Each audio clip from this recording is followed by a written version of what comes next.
Pozdravljeni v delovnem podcastu o politiki, z vami sva Barbara Eržen in Suzana Kos, z nama v studiu na delu pa prva predsednica Državnega zbora in podpredsednica Gibanja Svoboda Urška Klakočar Zupančič. Hvala, da ste se odzvali našemu vabilu. Jaz sem razmišljala, s čim bi začeli. Zdaj, ko sem videla, ko se vas je pripeljal šofer in z vami je tudi varnostnica, sem se spomnila ene informacije, ki v bistvu ni bila deljena z javnostjo, nekega dogodka na Krku. Lani med dopusti se je zgodilo nekaj. Povejte, kaj?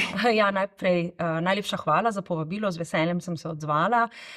Ja, res je, lani poleti sta bila dva varnostnika vedno z menoj na letnem dopustu, ki ga preživljam na Krku, v Malinski.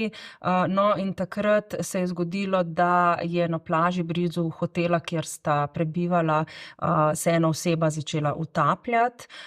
To sta ona dva takoj zaznala, osebo rešila in oživljala in bila pri tem tudi uspešna. Mene sicer ni bilo takrat osebno zraven. Sem ravno hotela vprašati, če so vas pustili samo v nevarnosti. Ne, ki pa ni bila nobena nevarnost, jaz sem bila lepo varno pospravljena v hiši svojih staršev takrat, tako da sta mi povedala pač, kaj se je zgodilo. Meni se je zdelo to izredno plemenito in sem bila zelo ponosna nanju in zato sta dobila ona dva tudi nagrado se strani Ministrstva za notranje zadeve, policije, in jaz sem to potem tudi poobjavila na svojem Facebook strani, tako da imamo zelo pogumne dekleta in fante v vrstah naših varnostnikov. Meni nič strah za svojo varnost. Pa vas moti to, da vas skozi spremljajo? Ne, so zelo pazijo, pač, da ne posegajo v zasebnost. Tudi se seveda dogovorimo, da tam, kjer je res moja intima, ne, to je moj dom, da tam me pustijo samo. Tako da sem se hitro navadila, zelo so prijazni, zelo lepo sobivamo, no, tako da se ne počutim nič drugače kot prej. Bom rekla celo, da smo spletli take zelo prijateljske, prijetne, tople vezi. Zelo so profesionalni pri svojem delu in nimam niti ene slabe besede, no, da bi rekla, čez njih ali čez službo. Kakšne pa so vaše vezi v Gibanju Svoboda? Trenutno precej odmevajo stvari o domnevnih razkolih znotraj Gibanja Svoboda, o tem, da je tudi generalna sekretarka Gibanja Svoboda Vesna Vuković zahtevala, da se poslancem pregledajo telefoni, potem ko je novinarka na eno očitno prehitro objavila, oziroma se za Gibanje Svoboda prehitro objavila informacijo o tem, da ste vložili zakon o preoblikovanju dopolnilnega zdravstvenega zavarovanja. Po mojem vedenju se kaj takega ni zgodilo, da bi strani generalne sekretarke kadarkoli prišel kakšen poziv, da naj bi se pregledovali telefoni, in to lahko kategorično povem, da je to laž. To ni res. Kar se tiče pa vašega prvega vprašanja glede nekih domnevnih razkolov. V poslanski skupini Gibanja Svoboda je 41 poslancev. 41 poslancev nikoli ne bo vedno imelo enakega mnenja o vsaki stvari. Velja pa načelo demokratičnosti in svobodnega izražanja mnenj, in k temu jaz tudi velikokrat pozivam oziroma spominjam, zato da poslanci povedo svoja mnenja, in sem prepričana, da bi vsi poslanci to tudi povedali, da je tako, da se vsak pove svoje mnenje, svoje dvome, je kritičen in si to med seboj izmenjamo in seveda poskušamo najti stične točke. Tako kot odrasli ljudje, ko razrešujejo ne vem, kakršnokoli stvar, o kateri se morajo pogovoriti, da damo na mizo argumente in potem seveda prevaga odločitev, ki je bolj argumentirana. Kar me veseli, je to, da delujemo na podlagi argumentacije. Tako da nobenih razkolov ni in nobenih razkolov ne bo, ker smo tako zreli in odrasli, da se te stvari med seboj pogovorimo. In glejte, že v zakonu, kjer sta dva, nimata vedno istega mnenja, a ne, o vsaki stvari. Kaj šele v skupini, kjer je 41 ljudi različnih starosti, različnega spola, različnih prepričanj, različnih izkušenj, različnega strokovnega znanja. Kar me pa veseli in upam, da se bo to še naprej spoštovalo, je, da se posluša strokovnjake, a ne. Pri vsaki vsebinski zadevi se posluša tistega, ki je strokovnjak na neki zadevi. Ne vem, če govorimo recimo o energetiki, tiste, ki so na tem področju močni, govorimo o infrastrukturi, tiste, ki so na tem področju, pravu, tiste, ki smo na tem področju močnejši, tako da ne vidim nobenih senzacionalnih razkolov ali česa podobnega. Dovolili ste si predvsem močno napoved glede na zgodovino dogajanja v parlamentu, niso redki razpadi poslanskih skupin, zlasti ne velikih, kjer je pač so zbrani različni ljudje z vseh vetrov in še posebej pri Gibanju Svobode, ker se niste prej poznali. Vas bo vprašala nekaj drugega. Glede Vesne Vuković je treba vprašati to, ali ste se vi v poslanski skupini ali v stranki kdaj pogovarjali o tem financiranju. Dejstvo je pač, da je njeno podjetje dobilo nakazilo od GEN-I-ja, od podjetja gospoda finančnega ministra Klemna Boštjančiča, od Gorenja. Zakaj je pravzaprav šlo? A je šlo za kupovanje medijskega molka? Mislim, nenavadno je, recimo pri Gorenju, če sem konkretna, da dobi podjetje osebe, ki nima referenc niti na izobrazbe, pogodbo za raziskavo trga, ne vem, vzhodne in srednje Evrope za Gorenje, ker ima zagotovo dovolj strokovnjakov, da bi... Razumem, povedala vam čisto iskreno, tako kot je, o tem se nismo pogovarjali, vsaj jaz nisem bila udeležena pri takih pogovorih, tudi tega nisem spraševala. Če pa obstaja kakršenkoli dvom glede tega financiranja, ne vem, da je nepravilno, da je nezakonito, da je šlo za stvari, ki niso v skladu z našimi vrednotami, morajo to ustrezne osebe tudi objasniti. Kdo so to ustrezne? Ne vem, tisti, ki je dobil plačilo, ki je mogoče sumljivo, ne? No, gospa Vesna Vuković ne odgovarja na naše vprašanja, ne na vprašanja ostalih medijev na to temo. Recimo, lahko zase povem, oziroma tako vas bom vprašala, kako si vi predstavljate svobodo medijev?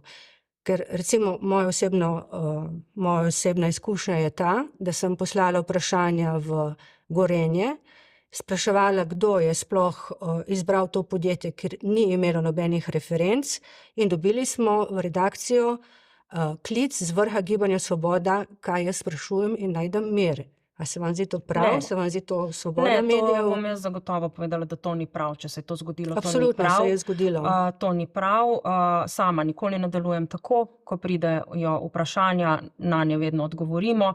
Želim si seveda, da bi novinarji, potem ko dobijo vprašanja, tudi pravilno povzeli, ko dobijo odgovor, tudi pravilno povzeli odgovor, da bi bil odgovor vsebinski, ker sem tudi že sama videla različne interpretacije teh odgovorov, pa kakorkoli, gledajte, jaz si svobodo medijev seveda predstavljam tako, da novinarji sprašujejo in da vprašani odgovarjajo. Vse v skladu z zakonskim oziroma v zakonskem okviru. Tako da zelo težko komentiram to, ker sem prvič slišala to, kar ste mi zdaj povedali. Vse tega nisem do zdaj javno povedala. Morda samo še eno vprašanje, dovolila si bom osebno oceno, če tudi mi recimo ni blizu vaš slog delovanja v politiki, ste pri meni dobili kar precej pozitivnih točk, ko se niste uklonili pritiskom glede gospoda Andraža Osima. Ne mi zdaj reči, da ni bilo pravne podlage za to, da bi z njim pogodbo prekinili, ker če bi jo želeli, bi lahko rekli, da niste zadovoljni z njegovimi storitvami. Glede gospoda Osima je obstajala nekoliko specifična pravna situacija, glede sklenjene pogodbe o sodelovanju po zakonu o gospodarskih družbah namesto po obligacijskem zakonu, ampak jaz bom vedno naredila to, kar je prav. Tako da vedno bom delovala v zakonskem okviru. Seveda lahko komu ni všeč slog delovanja, tudi sama se še učim.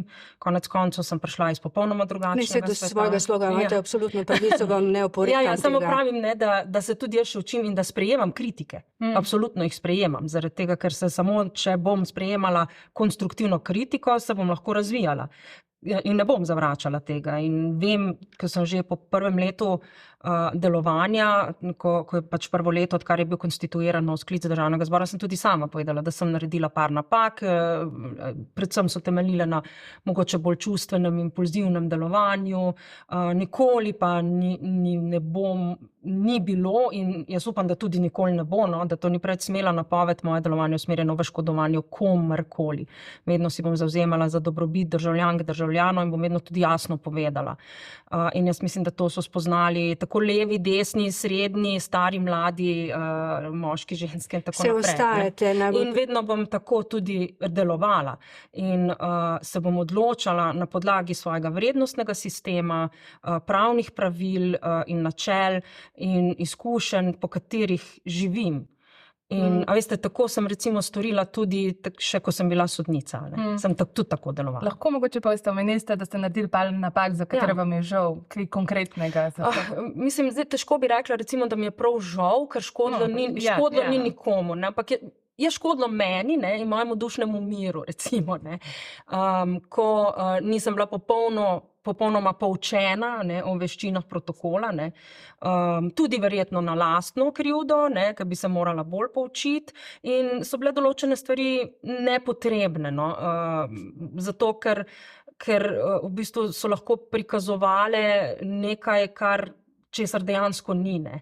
Govorim o dnevu državnosti. Pa govorim in o dnevu državnosti in ne vem, takrat, ko te mogoče malo čustva prevzamejo, pa spontano nekaj narediš, ne, in si želiš v bistvu samo veselje mogoče narediti komu ali pa biti bolj človeški, ne, in potem je to malo iztrgano iz konteksta in si tarča posmeha in tako naprej, a ne, in je to škoda, ne, ker pravzaprav nisi tak človek, ne, ampak na temu se učiš, ne, na temu se učiš in na temu lahko rasteš in potem veš, ne, na kak način delovati, da bodo ljudje slišali sporočilo, ne. No, jaz bi rekla tako, ne glede na te začetniške spodrsljaje v politiki, ki se jih tudi zavedate, ste vseeno ostali ena najbolj priljubljenih političark Gibanja Svoboda in hkrati zadnja javnomnenjska raziskava Inštituta Mediana za delo je pokazala trend rasti ocene dela državnega zbora, ne. Ampak bi se za trenutek mogoče še vrnili na gospodu Osimu. On sam je dejal, da niste podlegli pričakovanjem in pritiskom vaše generalne sekretarke. A to drži ali ne drži? So pritiskali na vas? Na mene niso pritiskali, verjamem, da se je pričakovalo, ne pritiska pa nikoli ni nihče direktno pritisnil name. Jaz sem se odločila tako, kot mislim, da je prav, in sem si sama odločila, da jaz potrebujem več informacij, potrebujem razmislek in svojo lastno presojo, kako v tem primeru in tudi pogovor. Torej, z človekom, ki je v bistvu, o katerem govori. Vas bom seznanila še z eno zadevo, o kateri verjetno tudi ne veste nič. Ko je časnik Večer objavil to zgodbo, kaj se dogaja in da gospod mora oditi oziroma je mogel oditi, so se tudi na ta časopis, na ta medij zvrstili močni pritiski, vsaj tako so mi povedali kolegi z Večera, iz Gibanja Svoboda. Ja, z moje strani zagotovo ne. Ne, z vaše strani ne. Ja, kaj naj rečem, če je to res, to ni prav. Imate občutek, da gre Gibanje Svoboda trenutno v pravo smer? Tudi znotraj stranke je slišati, da mogoče je predsednik vlade v zadnjem obdobju kdaj izgubil fokus?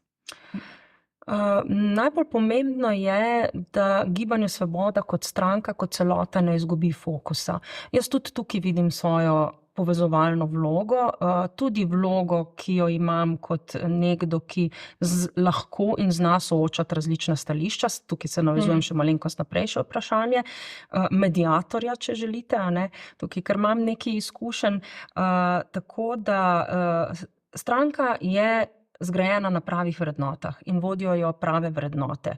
In v turbulentnem času, v kakršnem je, in sicer tako notranje političnem kot zunanje političnem, je bilo popolnoma pričakovano, da bo zanašalo sem in tja, ne?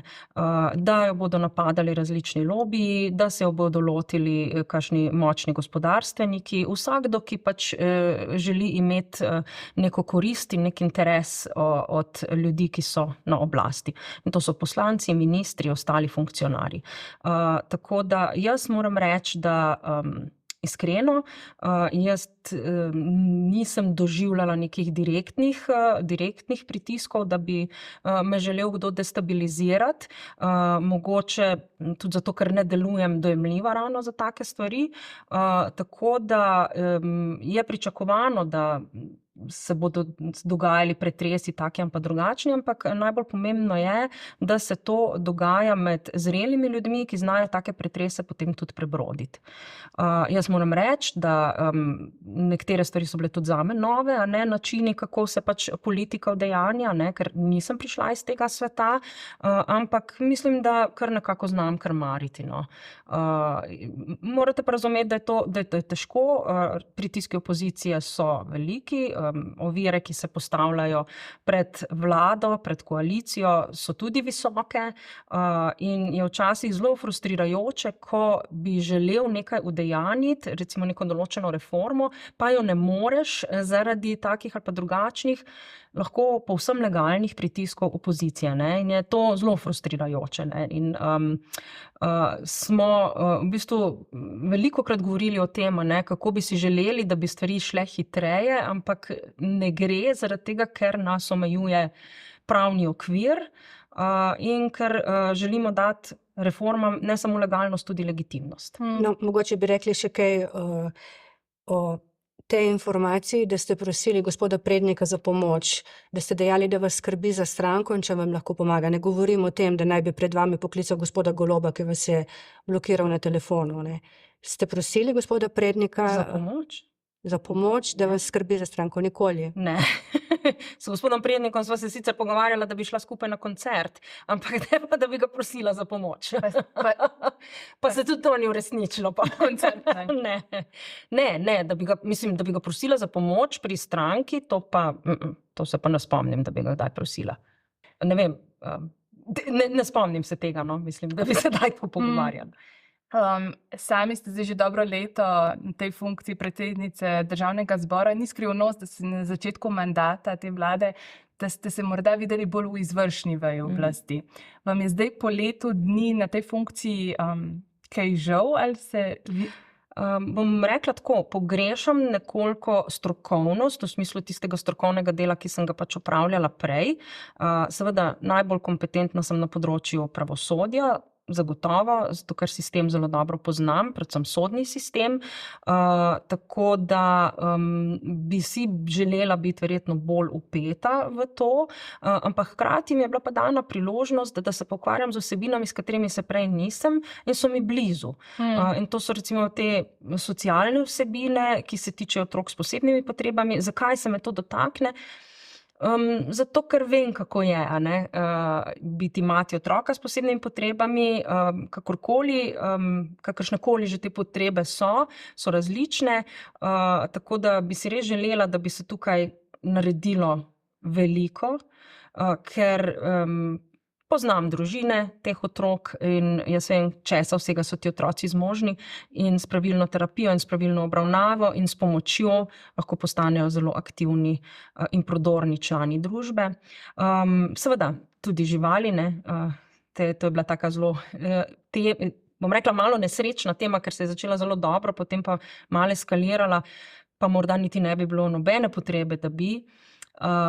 Pa seveda sedaj starejša populacija, kar smo pravno pred časom, v ponedeljek smo imeli v Državnem zboru večji posvet in je tretji posvet že, ja, in je bil zelo uspešen. Zdaj se bomo spet lotili naslednjega, bodo otroci v sodnih postopkih, kot odgovor na dolgotrajne sodne postopke, v katerih so otroci velikokrat žrtve, govorimo o družinskih, razveznih postopkih.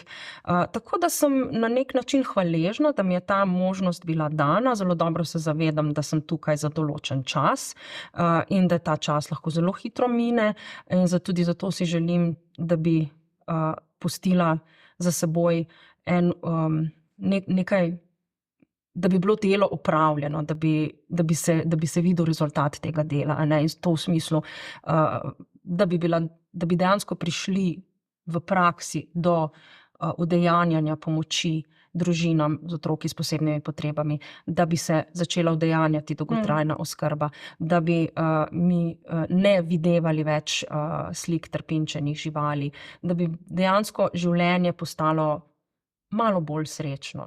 A ste sicer zadovoljni z vlogo Državnega zbora? Je dovolj slišan Državni zbor? So poslanci dovolj slišani ali ste samo glasovalni stroj koalicije? Državni zbor je slišan, Državni zbor je, in to bom vedno ponavljala, najpomembnejši organ. Tukaj so zbrani predstavniki ljudstva in oni so najpomembnejši. Vlada je izvoljena s strani Državnega zbora. Predsednik republike je predstavnik države, predstavlja državo, ima reprezentativno funkcijo. Največja moč odločevalska mora biti vedno na Državnem zboru, glede vseh politik, ki se v naši državi udejanja. In zato če bom začutila, da je vloga Državnega zbora spregledana, tudi vedno oglasila. Oglasila ste se tudi, oglasila ste se tudi pri temi našega članstva v Varnostnem svetu Združenih narodov, ne? Ja, sem se oglasila zato, ker sem zaznala, da ni bil predstavljen, pa se mi zdi, da bi bilo prav, da bi bil, glede na to, da se je poimensko že navajalo zahvale vsem, ki so sodelovali pri trudu, da Slovenija postane nestalna članica Varnostnega sveta, da tukaj ni bila zaznana vloga poslank in poslancev. Res, to ne govorim zaradi tega, ker bi želela, ne vem, svoj ego zdaj izpostavljati, ne, to bi bilo nezrelo popolnoma in neskromno. In mislim, da pa kot predsednica Državnega zbora, da pa sem dolžna opozoriti na to, da so poslanke in poslanci ves čas delovali v tej smeri, imeli so veliko srečanj s tujimi parlamentarci, z veleposlaniki, to se pravi predstavniki drugih držav v naši državi, z drugimi državniki, ja, tudi sama sem jih imela in vedno in povsod je bilo poudarjeno, da si Slovenija prizadeva za članstvo v Varnostnem svetu. In nenazadnje premier sam je na začetku svojega mandata povedal, da se bo zunanja politika oblikovala v Državnem zboru. Torej, je treba priznati tudi Državnemu zboru v zunanji politiki pomembno vlogo, ki mu pripada. Že same ste omenili, da se zavedate, da je mandat omejen. Pred vstopom v politiko ste imeli drugo kariero, bili ste sodnica, ste tudi pisatelja. Se sicer vidite dolgoročno v politiki? Bi vas recimo zanimali ta vaš kapital politični? Ste nenazadnje, kot je Suzana omenila, ena najpriljubljenejših politik političarka Gibanja Svoboda, uveljavi tudi na evropskih volitvah. Veste, tako bom rekla, jaz bi se zelo želela, da bi se lahko na naslednjih volitvah, katerikoli že bodo, če se jih bom udeležila, uveljavila kot nekdo, ki je nekaj naredil.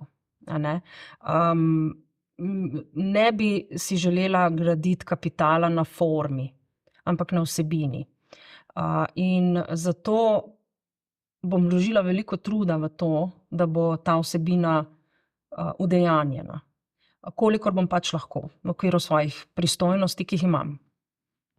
In to je tisto, kar je potem res od nekoga kapital. Jaz pač gledam na te stvari tako. Biti všečen, ne vem, zaradi nekih trenutnih nebistvenih dejanj, nekaj popolnoma drugega, kot biti spoštovan zaradi nekih konkretnih premikov v družbi. In če bom nastopala naprej v politiki, si želim biti v tej drugi skupini. Se pravi, ker- da eno leto do evropskih volitev je prekratko, da bi pokazali spremembe na vsebinskem področju in torej to pomeni, da ne boste šli v Tako to bom rekla, kandidaturo. lejte, jaz si želim zaslužiti spoštovanje ljudi in res zaslužiti spoštovanje ljudi in če bom začutila, da tako je, bom pač ravnala ustrezno. Ne razmišljam pa, če me sprašujete, v tem trenutku ne razmišljam o tem, da bi nastopila na evropskih volitvah. Ne razmišljam niti ne naprej, tako daleč, ker so me določene izkušnje v življenju naučile, da uži sedanjost, ker nikoli ne veš, kaj bo prinesla prihodnost. Jaz si recimo nisem mislila pred enim letom, da bom zdaj tukaj, kjer sem, ali pa recimo pred dobrim letom, da bom tukaj, kjer sem. Ne. Življenje je pač tako, da te preseneča včasih. Ne. In morda je včasih dobro malo spustiti vajeti, ne. Mi smo zelo navajeni na to, da nadzorujemo, da se nam ne bo kaj slabega zgodilo, ne. Ampak največkrat je pa tako, da ko se nam zgodi nekaj slabega, ne, potem prepustimo toliko življenja, da nas nosi, kamor nas pač nosi in velikokrat nas zna presenetiti. Tako da to je malo tako idealistično, ampak Torej, če ostanemo v tem trenutku, verjetno je fokus potem še parlamentarno delo. Čeprav se bliža že poletje, vladna ekipa računa, da bo sprejela še kar precej zakonov. Bodo čez poletje potrebno tudi kakšne izredne seje? Čeprav je bilo slišati z parlamenta, da je bilo nekako vladi jasno povedati, da si letos pa želi normalno poletje. Lejte, poletje je tudi čas oddiha. Čas dopustov in prav je, da je tako. Ljudje imajo pravico do dopusta, konec koncev. Ne? In jaz menim, da ni poletje čas, ko se sprejemajo pomembne odločitve. In kot predsednica Državnega zbora bom delovala v skladu z zakonom in v skladu s poslovnikom in spoštovala vse roke v zakonodajnem postopku. Tako da, če bo pač zmanjkalo časa, bo pač zadeva obravnavana jeseni. To ste že povedali tudi predsedniku vlade? To sem tudi že jasno povedala, ja.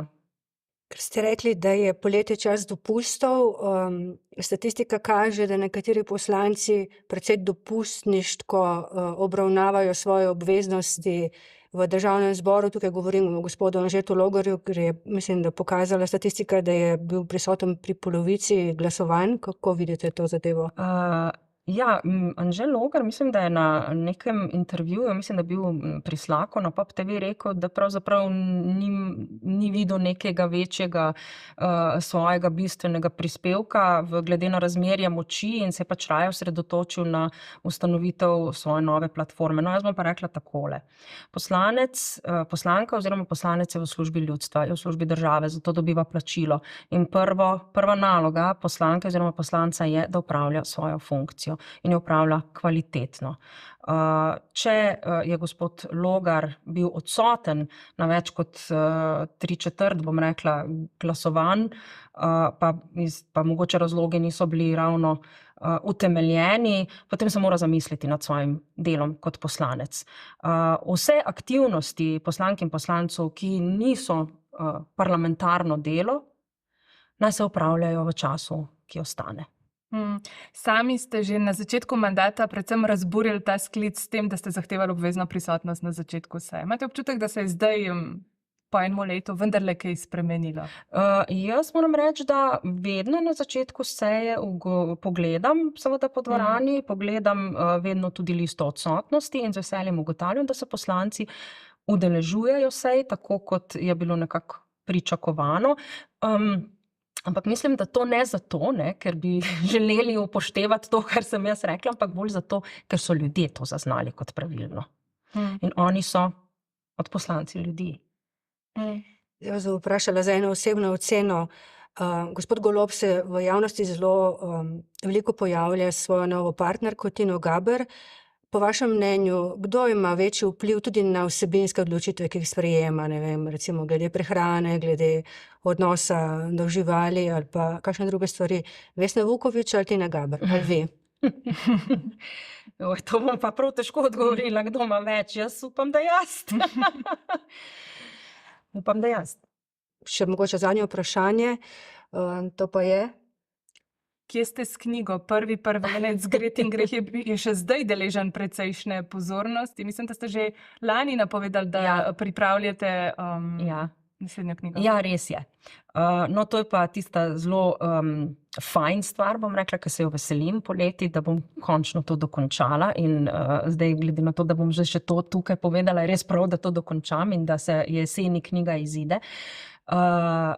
Jaz, nobena skrivnost ni, ne, da pač imam zelo rada zgodovino, da me fascinira na nek način, predvsem zato, ker zgodovina je razvoj človeške civilizacije je tako zanimiv, ko jo res prebereš ali pa ko jo raziskuješ od drobovje, da to postane v bistvu skoraj, da postaneš na nek način tako zasvojen, kot je recimo otrok s pravljicami.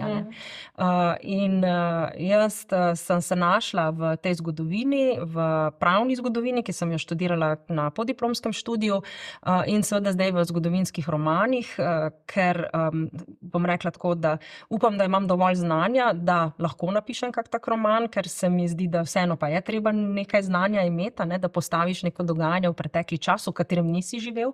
Tako da druga knjiga bo prav tako zgodovinski roman, prav tako se bo dogajalo v 17. stoletju. Izbira 17. stoletja je nekako logična pri meni, ker je to stoletje, ko se je človeštvo nekako osvobajalo srednjeveške nevednosti, človeški duh je vedno bolj silil na plano in nadomeščal Boga, vedno ljudje so se začeli spraševati o smislu življenja, o svojem obstoju in zato me to fascinira, hkrati je pa to tudi stoletje valov kuge in pa preganjanja čarovnic in končanja reformacije in tako naprej. Tako da gre spet za zgodovinski roman, v njem nastopa eden od likov, močnih likov iz prvega romana, ampak ne bo potrebno brati prvega, da boš lahko razumel drugega. Gret in greh je, to je vaš naslov vašega prvega romana, je razburil poslance opozicije tudi, kaj ne? Ja. Menda jim niso bili všeč erotični prizori, ali pa so jim bili všeč, saj ne vem. Ampak, a veste, noter v tej knjigi imamo prizore, erotične prizore, imamo tudi prizore mučenja. Ampak te niso problematični, očitno. Prizori mučenja, ne. Tako da, lejte, to je življenje. Tudi to. In jaz sem bila, sem v bistvu v Greti nekako opisala največjo radost in največjo grozo. Tako da je to cela paleta občutkov nekako v Greti se pretaka. Dobro, pa s temi besedami zaključimo in željo, da vam uspe dokončati med letošnjimi počitnicami knjigo. Hvala, da ste bili gostja.